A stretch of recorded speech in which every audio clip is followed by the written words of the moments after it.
mendengarkan podcast ini. Sesuatu yang sebenarnya tidak mudah dipahami, dan kadang-kadang saya juga tidak tahu dari mana saya harus menjelaskan. Berangkat dari apa yang saya kemukakan di pertemuan terdahulu,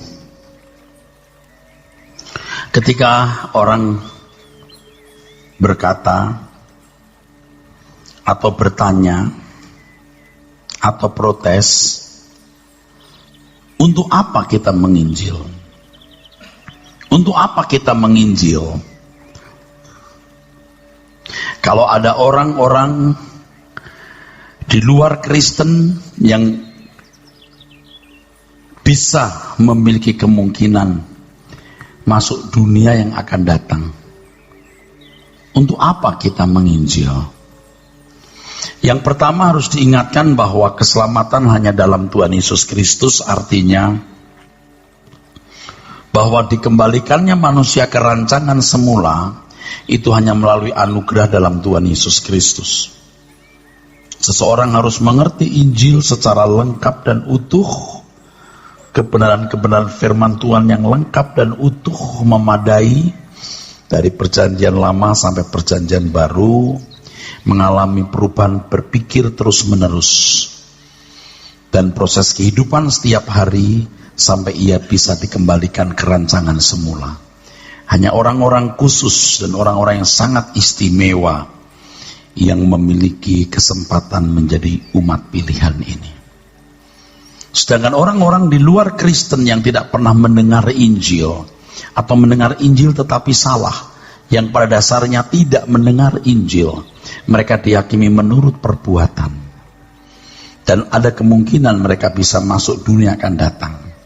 Tetapi itu pun bisa terjadi karena Tuhan Yesus Kristus mati di kayu salib. Jika tidak ada kematian Tuhan Yesus di kayu salib yang memikul semua dosa dunia, tanpa penghakiman semua manusia meluncur masuk neraka. Karena ada salib Tuhan Yesus ini, maka ada penghakiman, saudaraku sekalian. Lalu bagaimana dengan penginjilan? Kita harus mengerti dulu apa itu Injil, saudaraku. Memang Injil itu kabar baik, tapi harus baik dari perspektif Tuhan. Baik dari perspektif Tuhan. Injil yang sejati, Injil yang benar, itu Injil yang tidak disukai oleh manusia. Kalau kita membaca Galatia pasal 1, saudara, Galatia pasal 1. Ketika Paulus berbicara mengenai Injil yang sejati dan Injil yang palsu, Paulus begitu marahnya terhadap orang-orang yang memberitakan Injil yang sebenarnya bukan Injil, saudaraku. Ayat 8, mari kita baca dulu. Tetapi sekalipun kami atau seorang malaikat dari sorga yang memberitakan kepada kamu suatu Injil yang berbeda dengan Injil yang telah kami beritakan kepadamu, terkutuklah dia. Terus, seperti yang telah kami katakan dahulu, sekarang kukatakan sekali lagi, jikalau ada orang yang memberitakan kepadamu suatu Injil yang berbeda dengan apa yang telah kamu terima, terkutuklah dia.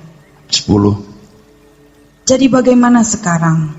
Adakah kucari kesukaan manusia atau kesukaan Allah? Adakah kucoba berkenan kepada manusia? Sekiranya aku masih mau mencoba berkenan kepada manusia, maka aku bukanlah hamba Kristus. Paulus harus memberitakan Injil yang benar, dan konsekuensinya dia ditolak.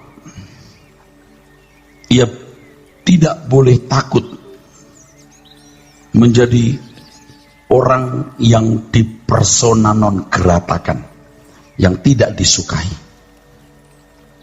Menjadi penginjil yang benar, menjadi seorang yang memberitakan Injil yang benar, harus menjadi seorang yang rela untuk tidak berkenan kepada manusia. Sekiranya aku masih mau mencoba berkenan kepada manusia, maka aku bukanlah hamba Kristus. Apakah aku mencari kesukaan Allah atau kesukaan manusia? Ini dalam konteks ketika Paulus sebagai pemberita Injil, saudaraku. Ayat 11. Sebab aku menegaskan kepadamu, saudara-saudaraku, bahwa Injil yang kuberitakan itu bukanlah Injil manusia. Oke, sekarang pelan-pelan saudara kita belajar. Injil itu bukan berita yang menyenangkan, saudaraku. Kabar baik tapi bukan kabar yang menyenangkan.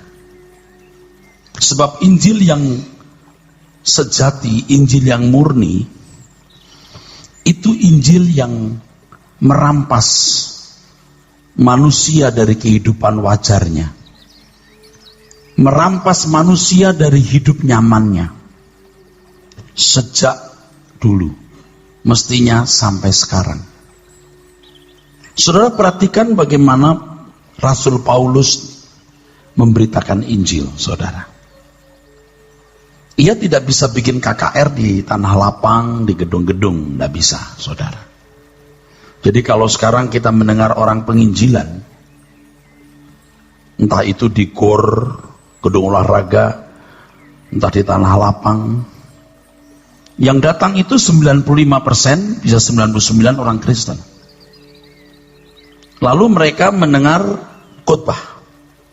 Setelah mendengar khotbah, mereka suruh bertobat. Apakah itu penginjilan, saudara? Bisa saja, saudara. Bisa saja orang-orang Kristen yang mulai tidak sungguh-sungguh dalam Tuhan, lalu mendengar pemberitaan firman, lalu mereka bertobat. Ya, bertobat dalam tanda kutip sesuai dengan konsep pertobatan yang dipahami oleh si pendeta dan pendengarnya waktu itu. Dan itu Tuhan bisa izinkan sekarang ini, bisa saja, saudara. Tuhan mau kembali membangkitkan umatnya.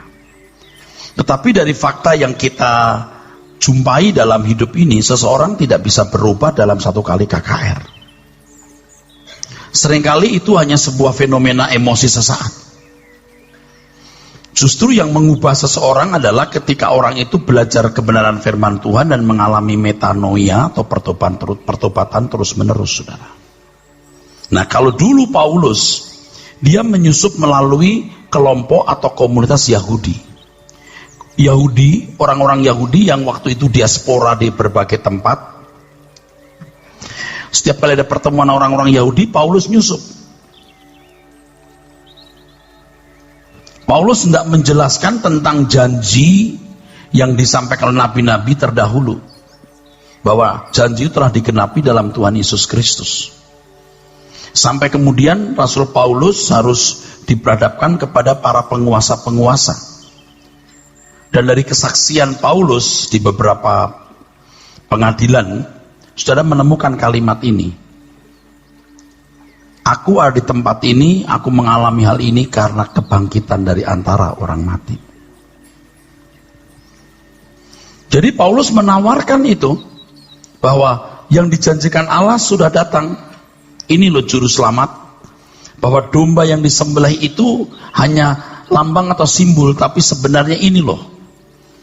Dan kalau kalian percaya, kalian akan dibangkitkan nanti pada hari kiamat.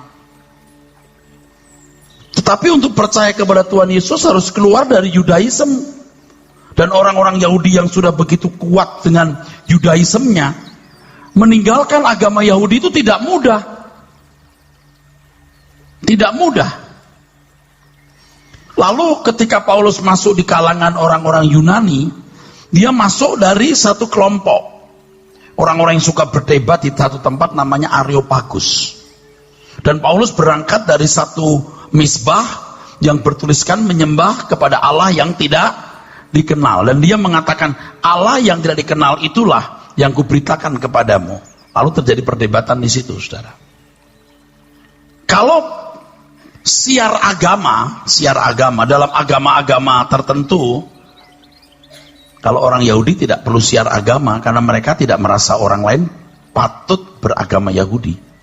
Karena orang Yahudi merasa mereka bangsa pilihan Allah dan hanya orang Yahudi yang istimewa. Mereka tidak pernah membuat siar agama. Kalau ada orang mau masuk agama Yahudi, silahkan mau masuk agama Yahudi, ayo dibaptis dulu, refilah.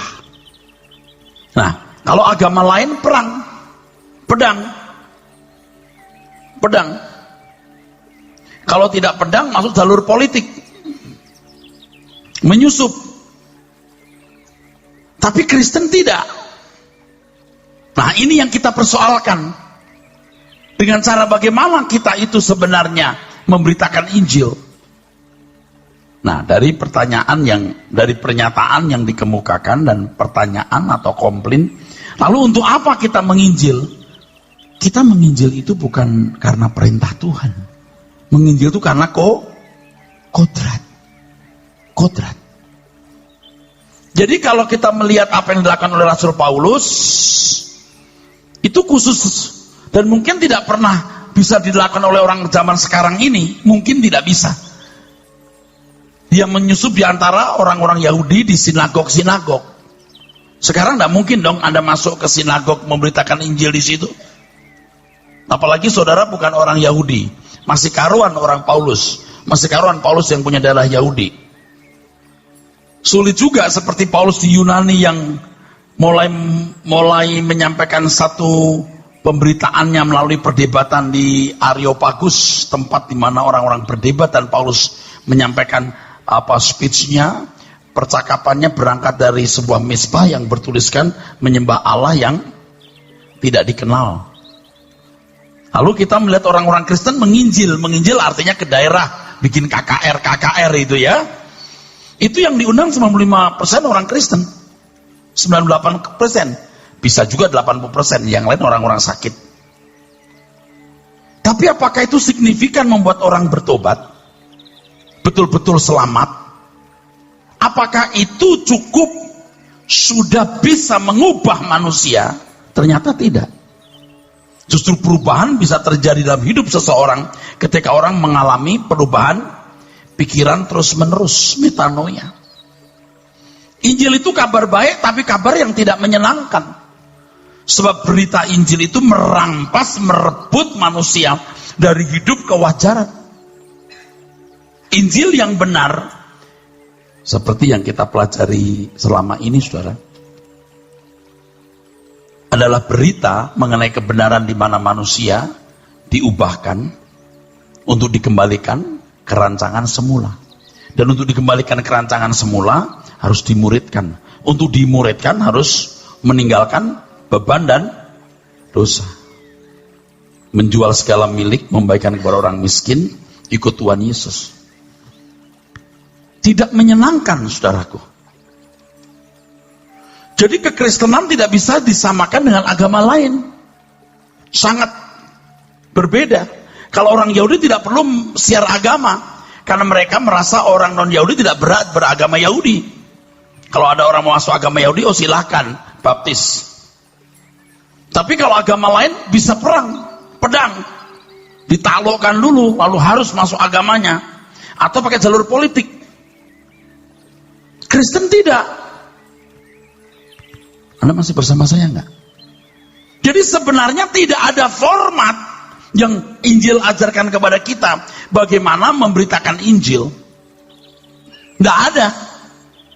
Kan ada pelajaran penginjilan di daerah pedesaan, penginjilan di daerah perkotaan, ada metode-metodenya. Saya tidak tahu metode macam apa itu, walaupun saya juga sudah pernah mempelajari atau membaca sebagian. Tentu saya sudah mempelajari dan membaca sebagian. Tapi saat ini juga saya lupa apa yang saya pelajari waktu itu. Dan sekarang saya mengerti pemberitaan Injil yang benar adalah ketika kita melakukan penggaraman. Penggaraman kepada orang. Kamu terang dunia.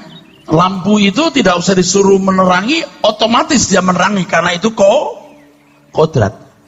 Garam itu dimanapun akan asin. Masalahnya asin tidak. Kamu garam dunia, kalau kamu tawar tidak ada gunanya, dibuang, diinjak-injak orang. Harus asin. Nah, asin ini kan bicara soal kehidupan seorang yang bisa merubah lingkungannya. Kehidupan seorang yang kuat memberi warna kepada orang, saudaraku. Kamu terang dunia. Kalau hanya terang 100 watt, belum memukau, belum bisa dibedakan dengan yang lain. Tapi kalau 1000 watt, baru memukau. Maka sebenarnya kalau yang benar, gereja itu mengajarkan kebenaran, jemaat diubah, lalu menggarami. Jadikan semua bangsa muridku, dalam teks aslinya bukan imperatif, tapi participle, jangan lupa. While you are going, sementara kamu pergi. Saudara mengerti yang saya katakan? Amin. Tanggung jawab kita semua. Tapi pada dasarnya setiap kita, dimanapun kita berada, kita itu menggarami orang. Jadi dimanapun, saudara. Nah, fakta yang kita lihat dalam perjalanan sejarah gereja, sejarah anak manusia, kita tidak bisa membantah adanya kemerosotan komunitas Kristen. Di Eropa misalnya, tidak dilakukan atau bukan rahasia umum merosotnya kekristenan. Wilayah-wilayah yang tadinya mayoritas Kristen, ternyata sekarang sudah tidak menjadi mayoritas. Termasuk wilayah di Indonesia, saudara.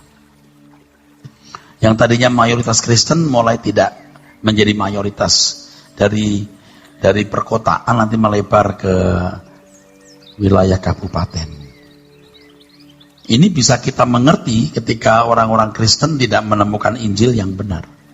Mereka bukan saja tidak mampu menggarami orang lain, bukan saja tidak mampu menerangi orang lain, mereka tergarami. Dan saya susah hati dan mempersoalkan itu di dalam hati saya. Kenapa ya Tuhan?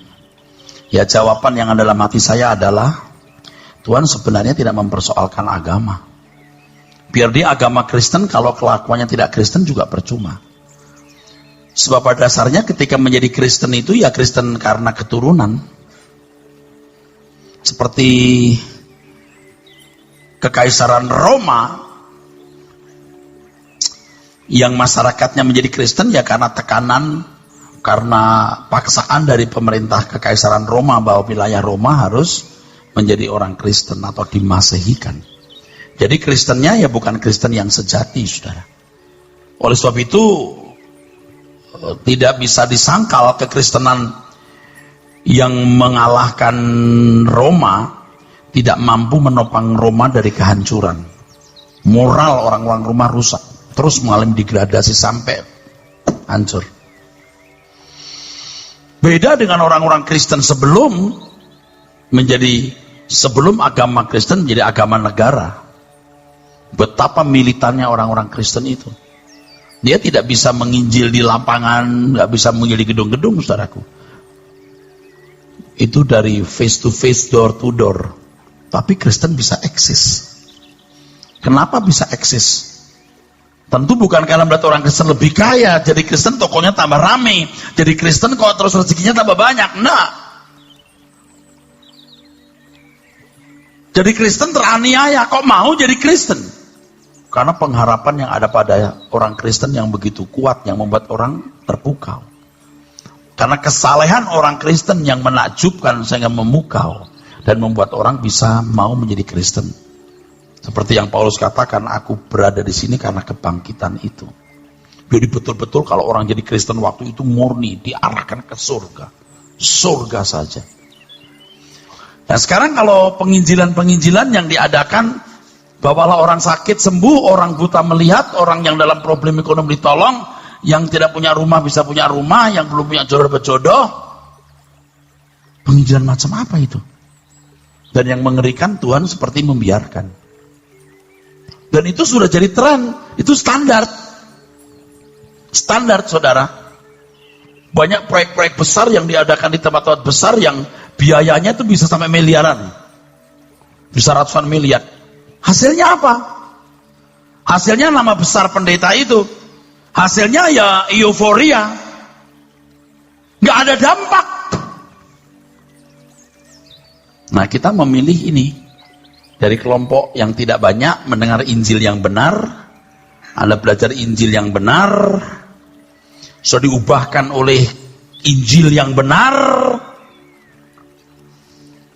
yang tekanannya adalah bagaimana kita memiliki kesucian hidup yang sempurna, living in His perfect holiness, pengharapan, langit baru, bumi baru, kebangkitan itu sama. Ketiga, tanggung jawab. 2 Korintus pasal 3. Yang saya pahami, saudaraku sekalian, kegiatan-kegiatan yang disebut KKR, penginjilan itu Injil yang murah yang diajarkan, bukan Injil yang murni. Injil yang murni itu siapa ikut Tuhan Yesus, saudaraku sekalian? Bukan hanya bertobat dari berjudi tidak berjudi, bukan hanya jadi orang yang melanggar moral lalu hidup menurut sesuai moral, tapi orang yang menyerahkan segenap hidupnya tanpa batas kepada Tuhan, yang tidak mengharapkan kesenangan dunia lagi, dan seterusnya. Tidak populer. Tapi itu Injil yang sebenarnya. Datanglah kepadaku yang letih lesu dan beban berat, aku beri kelegaan. Kan begitu tuh. Kan di KKR ada ayat itu, gitu.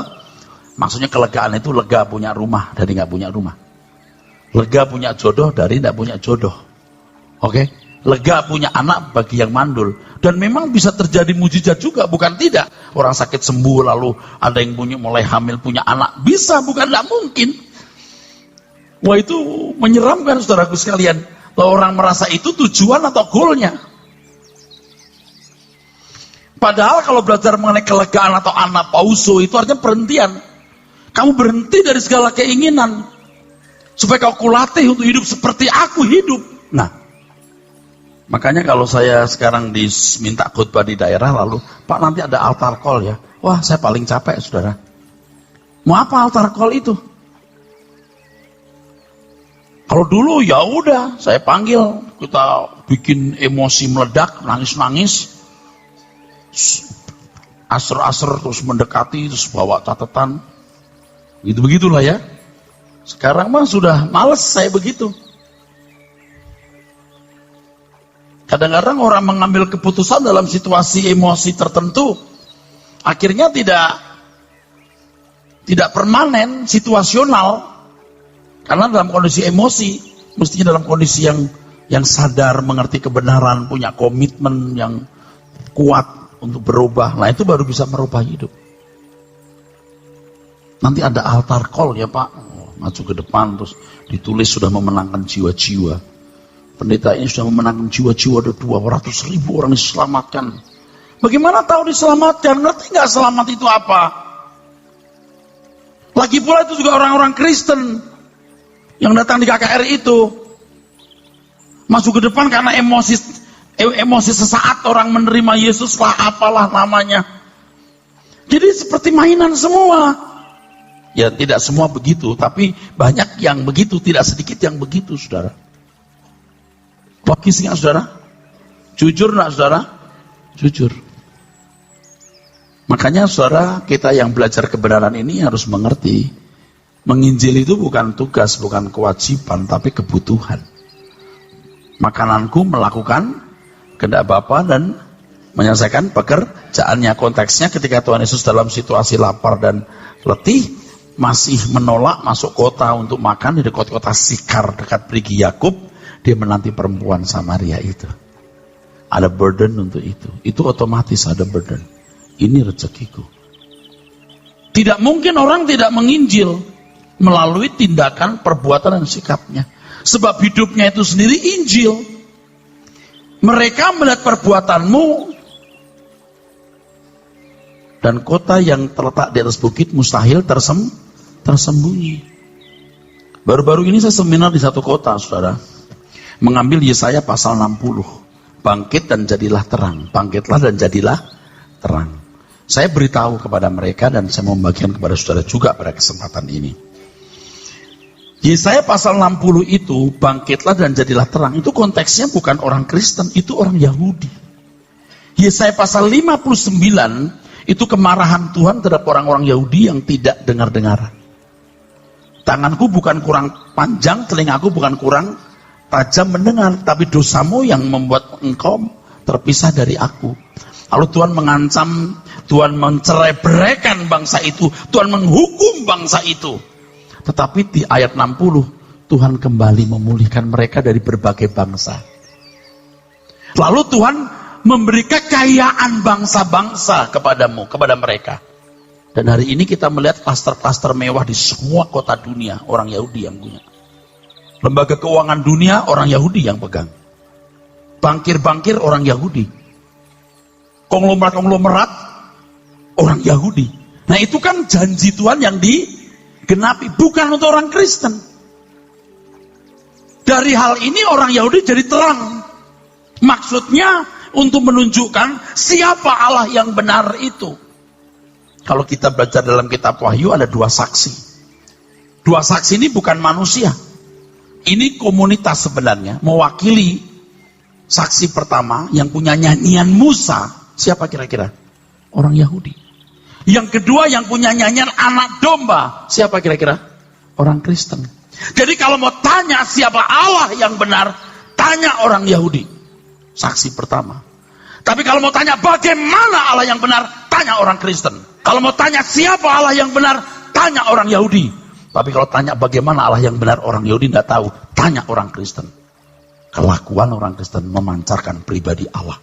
Dari situlah penginjilan itu, saudaraku, menjadi saksi siapa Allah yang benar. Jadi kalau cuma beragama Kristen lalu pindah agama, kita sih meratap juga. Tapi nggak usah pindah agama pun masuk neraka dia. Nggak usah pindah agama pun dia masuk neraka. Minggu ke gereja, Selasa mabok. Jadi majelis korupsi. Tipu orang. Nggak usah pindah agama bro. Tetap masuk neraka karena tidak bertobat. Kristen itu menjadi saksi. Jadi kalau Alkitab mengatakan bangkitlah dan jadi terang, itu konteksnya Yahudi. Ayo kamu bangkit. Tuhan membangkitkan, mengembalikan bangsa Israel dari seluruh penjuru dunia. Mana ada bangsa yang meninggalkan negerinya 2500 tahun bisa balik membangun negeri. Moab, Ammon, Keni, Het, semua musnah. Bangsa-bangsa tua. Israel masih eksis. Itu pun sudah tercerai-berai. Lalu jadi bangsa yang kuat. Tidak pernah kita dengar ada resesi ekonomi. You mau ngomong apa? Faktanya begitu. Kalau mau tanya Allah yang benar, jangan tanya orang Jepang. Siapa Allah yang benar, jangan tanya orang Afrika. Kalau mau tanya Allah yang benar, tanya orang Yahudi. Tapi kalau mau tanya bagaimana Allah itu, tanya dan lihat hidup orang Kristen. Saudaralah yang jadi saksi itu. Jangan diganti dengan kebaktian, kebangunan rohani. Bukan tidak boleh. Lalu itu dianggap penginjilan. Ayo kita bantu mereka dengan beras, dengan pendidikan supaya masuk agama Kristen. Bukan tidak boleh bantu. Harus kita memberikan pelayanan yang holistik. Artinya memperhatikan kesehatan, pendidikan dan lain-lain. Harus, itu mesti. Tapi terutama ajarkan mereka kebenaran Injil yang merubah hidup mereka. Amin, saudara. Kalau mau tanya Allah yang benar, tanya siapa? Kalau mau lihat Allah yang benar, ya itu bagaimana? Lihat siapa? Hidup orang Kristen. Sederhana kan? Tapi itu fakta. Ini kalau dikupas lagi mendalam lebih menakjubkan firman Tuhan itu. Nah sekarang pakai model ajaran yang mengatakan kekayaan bangsa-bangsa diberikan kepada orang Kristen. Ini gimana? Betul nggak saudara? Mengerti nggak maksud saya? Lah yang nggak bener lah. Dan saya mungkin pendeta satu-satunya yang ngomong keras ini.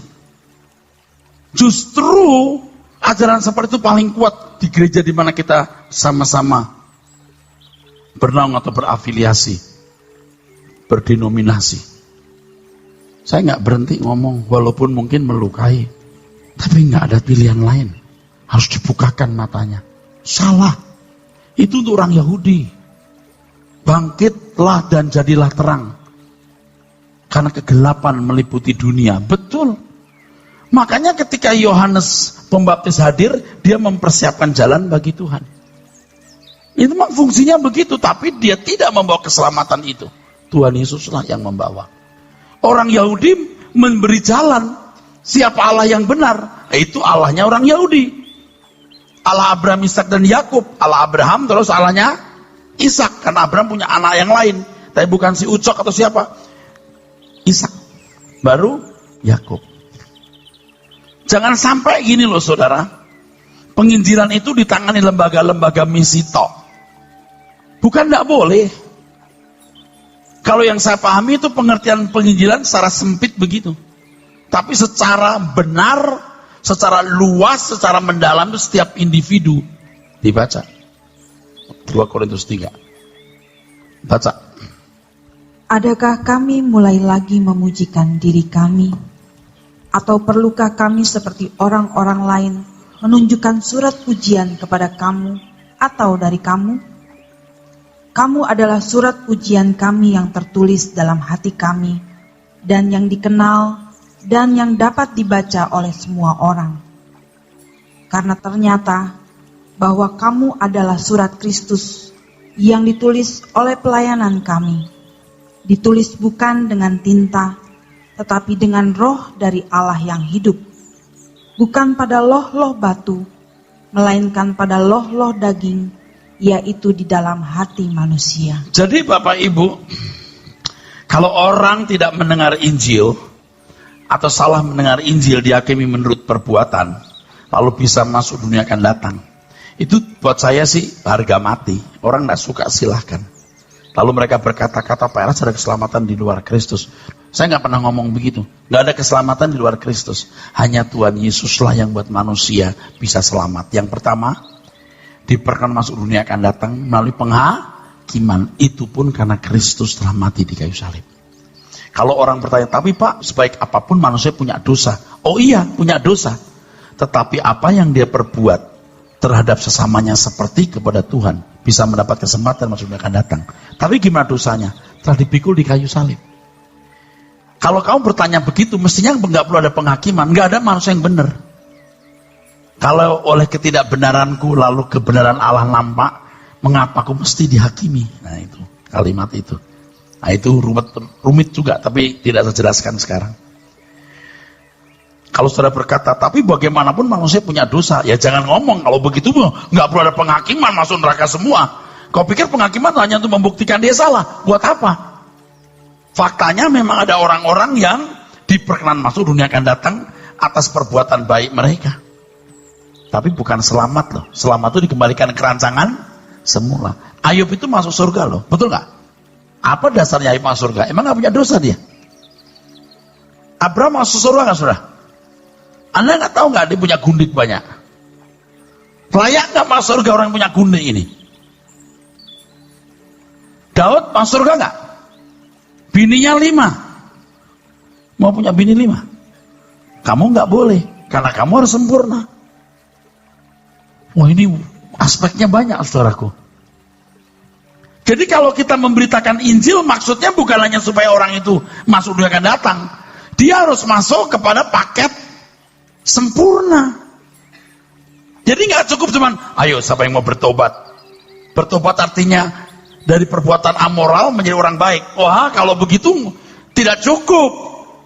Pertobatan itu metanoia. Maka Anda perhatikan kalau Paulus sudah membangun atau mendirikan jemaat, dia pasti taruh penatua di situ. Dia taruh orang yang melayani supaya terus sempurna. Jadi sebenarnya kita itu ya gereja tidak usah bilang begini, ayo ya menginjil ya menangkan jiwa. Tidak perlu. Bina terus sampai mengerti apa itu hidup, bagaimana nilai jiwa manusia, betapa dahsyatnya kekekalan. Anda akan dengan sendirinya bercahaya untuk bisa membawa jiwa kepada Tuhan.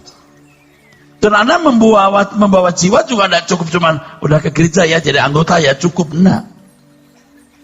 Oleh sebab itu gereja ini harus menjadi sarana Tuhan untuk menulis surat Kristus. Pelayanan ini adalah aktivitas menulis surat. Saudara menjadi surat Kristus yang ditulis oleh pelayanan kami. Mestinya kan gereja itu tidak tambah kurang, tapi tambah banyak. Mestinya ya, logikanya ya. Karena masing-masing orang kan beranak seperti multi level marketing, mesti begitu. Kalau ucapanmu tidak berubah, kalau orang Jakarta pakai kata kasar ya, bacotmu.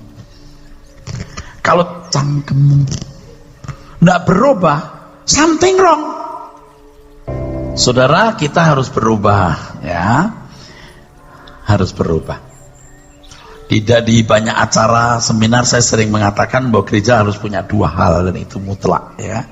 Tidak punya dua hal ini berarti menipu gereja. Yang pertama kebenaran, kebenaran yang diajarkan. Yang kedua teladan, teladan. Dan Bapak Ibu harus dimanapun berada juga membawa itu. Perkataanmu perkataan hikmat, karena saudara belajar kebenaran dan hidup saudara menjadi seperti pelangi indah di langit saudara-saudara kita, dan menjadi seperti hujan berkat di ladang hidup orang lain. Pasti memikat saudaraku, pasti memikat. Oleh sebab itu kalau sudah misalnya setahun, 2 tahun, 3 tahun, 4 tahun, kalau sampai tidak berubah ada yang salah. Yang salah gerejanya, pendetanya, atau saudara. Ini menjadi tantangan buat kita loh. Tantangan loh buat saya. Walaupun tentu saya terbatas. Nanti berpulang kepada masing-masing individu. Saya bicara sampai otot saya putus di sini. Kalau dasarnya memang tidak mau berubah, dia tidak berubah. Setelah 3 tahun, 4 tahun, 5 tahun, jadi apa? Harus berubah. Seperti orang kalau masuk perguruan tinggi, masuk, yang saya sering katakan, misalnya masuk sebuah universitas, mengambil sastra Inggris, atau fakultas sastra Inggris, 4 tahun keluar harus bisa bahasa Inggris. Jangan 4 tahun sekolah di sastra Inggris, bahasa Batak, pinter. Dan fakta ini terjadi dalam kehidupan banyak orang. Sudah jadi majelis berkali-kali naik turun kayak bendera, kelakuannya nggak berubah. Anda nangkep itu? Saya dari kecil Kristen bro, jadi saya mengerti betul. Udah belasan tahun dari majelis, dia punya gesper masih opo-oponya. Ngerti saudaraku? Iya. Jadi majelis sudah belasan tahun, tapi masih mabok juga dan main judi. Ada yang salah. Mengerikan lagi, sudah menjadi pendeta melayani Tuhan sekian tahun, masih bisa bikin dosa. Ini pasti salah. Waktu kita muda ya masih suka bikin dosa, kadang-kadang bisa. Tapi makin tua harus makin tidak sama sekali. Harus berani matikan daging. Kalau tidak, bagaimana dia bisa ngotot merubah orang kalau dia belum ngotot merubah dirinya sendiri? Orang tua tidak bisa ngotot merubah anak kalau anak belum ngotot merubah diri sendiri. Amin, saudara. Itu kekristenan itu luar biasa kalau begini. Bukan sekedar membuat orang beragama Kristen, tapi masuk jalan salib. Makanya tidak cukup cuma ngomong sekali, Ci ke gereja Ci, nanti tokonya laris loh. Itu dulu saya begitu. Ci, cari dulu kerajaan Allah dan kebenarannya Ci, semua ditambahkan loh Ci. Maksudnya rajin ke gereja, lu punya toko laris ditambahkan. Itu Injil yang dipelintir. Ci ke gereja Ci, Ci nanti harus sampai tingkat rela kehilangan segala sesuatu. Siapa yang mau jadi Kristen begini? Hah? Tapi Kristen yang benar itu begini. Makanya ya waktu orang kaya datang mengikut Tuhan Yesus itu, Tuhan berkata jual segala milikmu, bagikan kepada orang miskin, datang kemari ikut aku. Orang itu pergi, Tuhan juga ya memang sukar orang kaya masuk surga. Betul? Udah. Orang-orang yang pecah hati, yang terbuang, itulah yang Tuhan punguti, Tuhan bawa ke kerajaan surga. Lalu Tuhan berkata kepada ahli Taurat orang Farisi, pelacur pemungut sungai mendahului kamu masuk kerajaan surga. Ini saya mengatakan begitu bukan berarti Anda jadi pelacur dulu supaya kamu ke surga. Bukan itu maksudnya saudara. Maksudnya adalah saudara harus pecah hati. Jadi memang sulit banget ya jadi anak Tuhan. Iya, Injil yang benar itu Injil yang gak disukai orang. Supaya Injil bisa diterima banyak halayak, lalu memikat, lalu membangun komunitas, dimodifikasi, dikawinkan dengan semangat zaman. Dan ini bukan ngarang. Kalau Anda mendengar banyak khotbah hari ini, nggak beda dengan motivator. Cuman bedanya mereka memberikan motivator-motivator mengambil contoh-contoh sejarah hidup manusia, sejarah filsafat dan lain-lain. Orang Kristen mengambil sejarah bangsa Israel dan kisah-kisah dalam perjanjian lama agar terkesan alkitabiah. Ia tidak membawanya kepada pribadi Kristus. Berat buat kami, saudara, tapi harus saya lakukan. Kita kan sadarnya baru sekarang sepenuhnya bagaimana pelayanan kami ini menjadi usaha untuk menulis surat Kristus. Hidup saudara ini seperti surat Kristus. Saudara akan membawa orang satu-satu, tidak banyak, tidak apa-apa, satu-satu. Sementara yang mencintai dunia lama-lama stres di sini. Akhirnya pergi dia. Ya udah, lu pergi aja. Percuma kita cari dia. Di Matius 19 itu dikatakan orang kaya itu pergi dengan sedih sebab banyak hartanya. Dan Tuhan tidak panggil lagi, sini dong, sabar dong. Nah, ya udah sono. Iya, kita bukan, nggak ada kasih. Saya pernah mengucapkan, kalau engkau tidak suka, engkau pergi, saya nggak nyari kamu. Kok kejem, Pak? Tuhan aja mencari domba-domba. Maksud Tuhan itu adalah Tuhan mengasihi setiap domba. Kalau saya kan bukan Tuhan, saya nggak nyari setiap saudara. Saya nggak tahu you siapa kan. Ini kan banyak orang yang saya nggak kenal muncul di sini. Lalu muncul sekali, 2 kali, 3 kali, 4 kali, 5 kali, lalu hilang. Itu aja yang orang botak-botak satu gimana ya? Saya nggak tahu siapa namanya. Itu mana ya ibu yang dulunya dekat, yang pakai konde itu.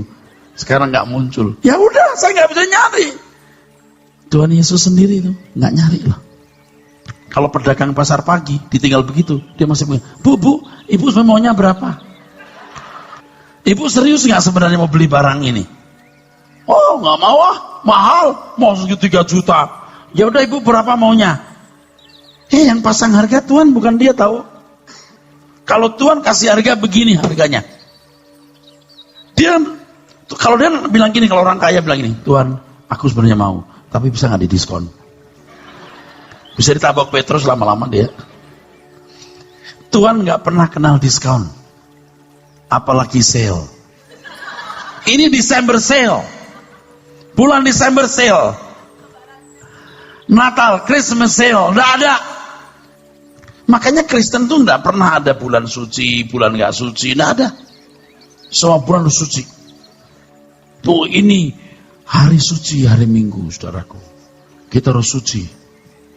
Desember, ini malam kudus, saudaraku. Januari, malam jahanam. Nggak ada, bro.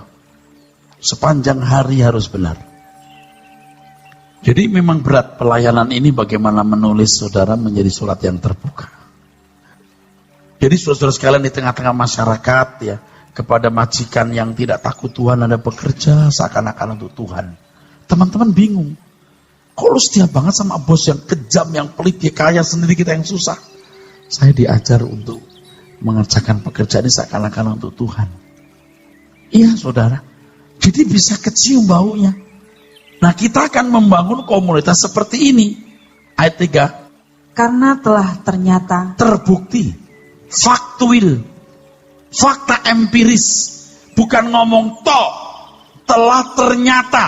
Dan ini membuktikan bahwa pelayanan Paulus betul-betul berdaya guna, efektif, dan berbuah.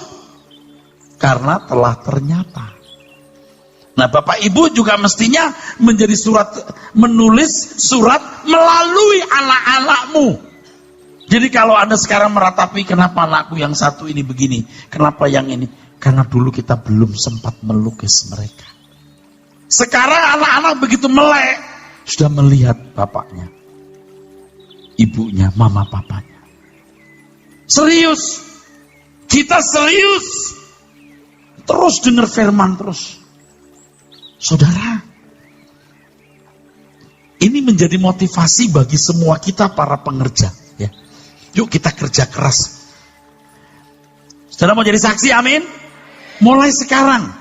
Jaga mulutmu, bercanda jangan sembarangan, jangan jahat. Mulai besok kerja keras untuk majikanmu, untuk bosmu. Walaupun kau ditekan, biar dianiaya, biar di situ Anda belajar untuk menjadi Allah-Allah yang baik. Amin, saudara. Suami-suami berubah, istri-istri berubah. Waduh, luar biasa. Mertua berubah, menantu berubah, luar biasa. Besan ikut berubah.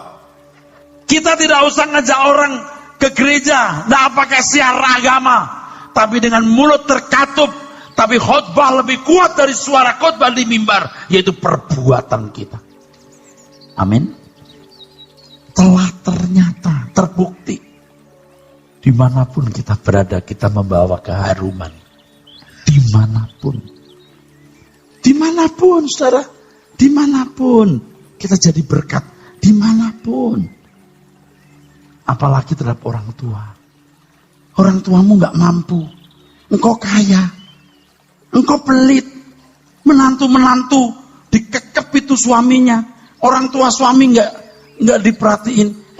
Bu, dia jadi dokter, dia jadi insinyur, dia jadi sarjana karena orang tuanya. Lalu kamu kekep, kamu kurang ajar, tahu nggak lo? Makanya kalau waktu pemberkatan nikah saya selalu berkata, peluk dulu mertua, peluk, cium. Mulai hari ini jadi orang tua kandungmu, as your own parent, your own daddy. Kamu harus tanggung jawab untuk hari tuanya. Begitu, kalau nggak mau awas loh. Kamu mengambil istri wanita ini, keluarganya jadi milikmu. Dan wanita-wanita jangan sampai pilih laki-laki yang tidak bisa jadi hadiah untuk orang tuamu. Ngapain pilih jambrong? Ya nggak jelas. Nah saudaraku, tapi dengan kebenaran ini kita mau berubah. Amin.